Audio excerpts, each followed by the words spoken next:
Episode की starting में हम एक पर्सन को देखते हैं जो कह रहा होता है, आखिरकार मुझे बाहर क्यों निकाला गया, मेरे पास किसी भी रोल से ज्यादा मैजिक है, क्या इस दुनिया में मैजिक ही सब कुछ नहीं है, ये कितना बेकार है। तभी वहाँ एक और पर्सन आता है जो कहता है तुम किससे बात कर रहे हो। तब वो पर्सन बताता है कि वो अपने आप से ही बात कर रहा था और वो जो आदमी आया होता है वो उसे बताता है कि काम हो गया है। तब वो क्लोर किंगडम को देखते हुए कहता है अब मैं दिखाऊंगा क्लोर किंगडम को अपनी असली ताकत। तब यहाँ क्लोर किंगडम में सब हैरान हो रहे होते हैं और वो सब कहते हैं तुम अगले विज़र्ड किंग हंसी मत दिलाओ। और तब वो अपना मैजिक यूज करने लगता है जो आस्था की ओर आ रहा होता है, मगर आस्था उसे काट देता है। तब उसकी बहन भी अटैक करती है मगर आस्था उसके अटैक को भी काट देता है। तब एक पर्सन सोचता है मुझे पता है कि ये मैजिक को काट सकता है मगर क्या ये इसे काट पाएगा। तभी उसका मैजिक आस्था को पकड़ लेता है जिसमें उससे कहता है कि ये सब ठीक नहीं है मगर वो उसे चुप रहने के लिए कहता है। सिल्वर का एक पर्सन कहता है चलो भी इतनी दया क्यों दिखा रहे हो गोल्डन डोम, इसे अपने आप पर बहुत भरोसा है तो इसे एक सबक सिखाना चाहिए ताकि वो अगली बार से हमसे ऐसी बात ना कर पाए। नॉलेज उसे रोकने की कोशिश करती है मगर वो अपना अटैक करता है। आस्था उसे काट कर निकलता है और उसके अटैक को उसी की ओर फेंक देता है। तब वो निकलने के बाद चिल्लाता है गंदे किसान। रेड उन्हें रोकने की कोशिश कर रही होती है तभी वहाँ कोई आता है जिसके आने से सब पीछे हट रहे होते हैं। वो सिल्वर का मेंबर कहता है आप यहाँ नोजल भैया। कैप्टन नोजल कहते हैं अपना मैजिक बर्बाद मत करो, क्या तुम सिल्वर परिवार को शर्मिंदा करना चाहते हो। आस्था सोच रहा होता है कि आखिर हवा में इतनी ठंड कैसे हो गई, इसका दबाव तो कैप्टन यामी से बिल्कुल ही अलग है। कैप्टन नोजल कहते हैं एक किसान पागलों की तरह हमारी रॉयल्टी की बात नहीं मान रहा है तो आखिर मैं इसे कैसी पनिशमेंट दूं। सब यहाँ उन्हें देखकर हाफ रहे होते हैं और चश्मे सोचता है वो अब आस्था को नहीं बचा पाएगा। तब यहाँ कैप्टन विलियम आ जाते हैं और कहते हैं तुम छोटे से बच्चे पर कितना जोर दे रहे हो। आस्था के पीछे लियो होता है जो हंसते हुए कहता है जैसा मिमोसा ने बताया था तुम वैसे ही हो, बहुत मजेदार, तो खुश हो जाओ, मैं तुम्हें आज से अपना राइवल मानता हूँ। आस्था कहता है राइवल।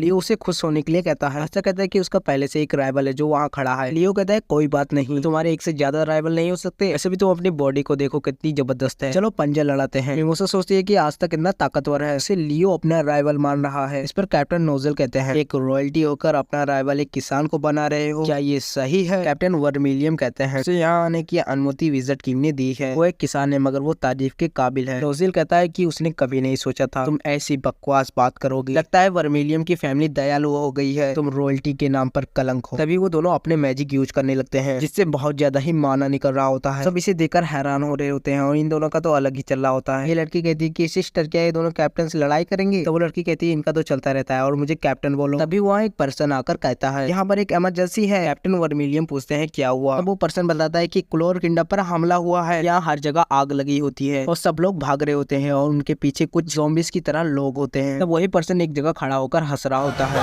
और कहता है तबाही तबाही तबाही, जो मुझे समझते नहीं उन सब को मार दो। तब यहाँ कुछ मैजिक नाइट उन्हें रोकने की कोशिश कर रहे होते हैं। तभी वो पर्सन नीचे आकर और ज़ॉम्बीज़ को बुलाता है जो उन मैजिक नाइट पर हमला कर देते हैं। यहाँ पर्सन अपने मैजिक से बाहर का हालत दिखाता है। वो सब सोचती है कि ये तो उसके मैजिक से भी ज्यादा अच्छा है। तब वो सब देखते हैं कि कहाँ कहाँ अटैक हुआ है। तब वो बताते हैं कि एक ताकतवर मैजिक वाले ने इसे छूने लायक बना दिया है मगर तब भी मैजिक गार्ड अपने मैजिक से कवच बनाए रहते हैं। ये हो ही नहीं सकता कि कोई बाहर का मैजिक वाला अंदर आ सके। क्या उन्होंने बैरियर तोड़ दिया या फिर हमें किसी जादूगर ने धोखा दिया है। आस्था कहता है कि आखिरकार वो लोग किसका इंतजार कर रहे हैं, बाहर लोगों को हमारी जरूरत है। वो वहाँ से जाने लगता है। चश्मिश उसे रोकने की कोशिश करता है मगर आस्था कहता है यहाँ से सुनाई नहीं दिया। लियो भी उसके पीछे जाता है क्योंकि वो आस्था को अपना राइवल मानता है। कैप्टन वर्मिलियम कहता है लियो में अभी भी बचपना है, मुझे उसे और भी सिखाना होगा। मुझे पता है कि तुम लोगों को मुझसे ऑर्डर लेना पसंद नहीं है मगर ये जरूरी है। मैं लियो ब्लैक बुल वाले लड़के के पीछे जाएंगे और उन्हें ढूंढने के बाद नॉर्थ ईस्ट में मिलेंगे और वो अपने साथ नॉलेज को भी ले लेते हैं और सबको बताते हैं कि उन्हें किस जगह जाना है। तब वो लोग वहाँ से निकल जाते हैं। तभी टेबल के नीचे से पेटू लड़की निकलती है और वह सोचती है कि उसे आस्था की मदद करनी होगी मगर उससे पहले वो कुछ खा ले। तब यहाँ सेंट्रल डिस्ट में सिल्वर वाले जाते हैं, ईस्टर्न डिस्ट में वो पत्थर वाले आते हैं और नॉर्थ ईस्ट में गोल्डन डोम के कुछ लोग आते हैं, वेस्ट डिस्ट में चश्मिश और कुछ लोग आते हैं। तब यहाँ वो पर्सन एक बच्ची पर अटैक करने जा रहा होता है और उससे पूछता है क्या उसे ये जगह पसंद है। तब वो लड़की हाँ में जवाब देती है। वो पर्सन उस लड़की पर अटैक करने जा रहा होता है। तभी आस्था वहाँ फुल स्पीड में आता है, उसके सारे ज़ॉम्बीज़ को मार देता है। वो बच्ची आस्था के पास आकर कहती है कि वो डर गई थी। आस्था उसे दूर रहने के लिए कहता है। तब वो पर्सन कहता है बेवकूफ, तुम्हें क्या लगता है तुम इस जंग लगी तलवार से मेरे ज़ॉम्बीज़ को हरा दोगे। मगर तभी उसे रियलाइज होता है कि आस्था ने पहले ही उसके सारे ज़ॉम्बीज़ को हरा दिया था। वो पर्सन कहता है कि अच्छा तुम्हारे पास कोई मैजिक नहीं है, यहाँ सब इंसान मैजिक के बिना कचड़ा है, यहाँ देखो उन्हें मार दो। तब यहाँ सब लोग सभी को बचा रहे होते हैं, सारे के सारे लोग उन ज़ॉम्बीज़ को मार रहे होते हैं। तब यहाँ लियो कहता है इसका राइवल ठीक तो होगा। अभी उससे कैप्टन वर्मिलियम कहते हैं उस ब्लैक बुल्स वाले लड़के को बाद में भी ढूंढ सकता है, इन चीजों के पास मैजिक है मगर ये सब जिंदा नहीं है। तब वो सब उन ज़ॉम्बीज़ को मारने लगते हैं। तब यहाँ आस्था उन ज़ॉम्बीज़ से लड़ रहा होता है। पर्सन सोचता है कि वो सारे डेड बॉडीज उसके मैजिक से चल रहे हैं और वो लड़का उनमें से माना मिटा रहा है, उसे यहाँ से भाग जाना चाहिए। आस्था उस पर अटैक करता है। फिर वो पर्सन एक ताकतवर ज़ॉम्बी को बुलाता है जिसका नाम जिमी होता है, मिस्टर बीस्ट इन एनीमे। वैसे ये वाला जिमी पैसे नहीं देता जान लेता है। तो हमें यहाँ सब लोगों को दिखाया जाता है जो सबको बचा रहे होते हैं। तब आस्था कहता है तुम कितनी अजीब सी चीजें लाते हो, तरीका सही नहीं है। तभी आस्था रियलाइज करता है कि उसका जख्म और भी बढ़ रहा है। तब वो पर्सन बताता है तुम्हें जिमी का स्पेशल कर्ज अटैक लगा है, अब तुम्हारा जख्म बढ़ता ही जाएगा और तुम एक समय पर खत्म हो जाओगे। अगर मैं तुम्हारी जगह होता तो सोच समझ कर अटैक करता। तब वो जिमी चिल्लाता है जिससे वो अटैक करने जा रहा होता है। आस्था सोचता है उसकी तलवार भारी है इसलिए वो हमला नहीं कर सकता। तब आस्था सिर्फ बचने लगता है। वो पर्सन कहता है क्या एक बिना मैजिक वाला लड़का इतना दर्द सह सकता है, मगर जिमी ने काफी सारे अटैक किए हैं, अगर तुम्हें खत्म करने से पहले जिमी उस बच्ची को खत्म करो। तब वो उस पर अटैक करता है मगर आस्था उसे बचा रहा होता है। वो पर्सन कहता है आखिरकार तुम्हें इन चंद लोगों को बचाकर क्या मिलेगा। आस्था कहता है कि मैं सबको बचाऊंगा। वो पर्सन कहता है क्या तुम वहीं खड़े रहोगे और अपनी तलवार से हमले रोकते रहोगे जब तक तुम मन नहीं जाते। तभी और नॉलेज आती है और सोचती है उसे आस्था की मदद करनी चाहिए। तभी उसे अपनी भाई बहन की बातें याद आती है जहाँ वो उसका मजाक बनाकर सिल्वर फैमिली से निकाल देते हैं। तो वो कहती है वो कुछ नहीं कर सकती, कोई आस्था की मदद करो। तभी उसकी ओर कुछ ज़ॉम्बीज़ आने लगते हैं मगर उसे कैप्टन विलियम बचा लेते हैं और उसके पास आकर के उसके सर पर मार करके कहते हैं ब्लैक बुल्स वाली लड़की तुम अपने ऊपर विश्वास नहीं कर रही हो, जो तुम्हारे भाई बहन ने कहा तुम वही बनना चाहती हो। लड़ाई के मैदान में इन बातों का समय नहीं होता, एक गलत फैसला और जिंदगी खत्म हो सकती है। नॉलेज सोचती है कि सही कह रहे हैं, आस्था ने मुझे ये साबित किया है और आस्था ये कर सकता है तो मैं भी ये कर सकती हूँ। यहाँ आस्था थक कर हार चुका होता है। जिमी अपना अटैक करता है तब नॉलेज उसे बचा लेती है। आस्था कहता है नॉलेज तुम ठीक हो गई। नॉलेज कहती है कि मुझे कुछ नहीं हुआ था। उस पर्सन को और गुस्सा आ जाता है। लियो वहाँ आकर कहता है चलो मुझे अपनी ताकत दिखाओ, आखिरकार तुम मेरे राइवल हो। आस्था फुल्ली ताकत में जाकर जिमी को हरा देता है। तब वो पर्सन अल्फ्रेड नाम का एक और ज़ॉम्बी बुलाता है जिसकी बहुत ज्यादा पावर होती है और यहीं पर एपिसोड का एंड भी हो जाता है। अब अगले एपिसोड का लिंक आपकी स्क्रीन पर आ रहा होगा। मैं उससे पहले वीडियो को लाइक कर दीजिएगा, चैनल पर सब्सक्राइब कर लीजिएगा। Thanks for watching.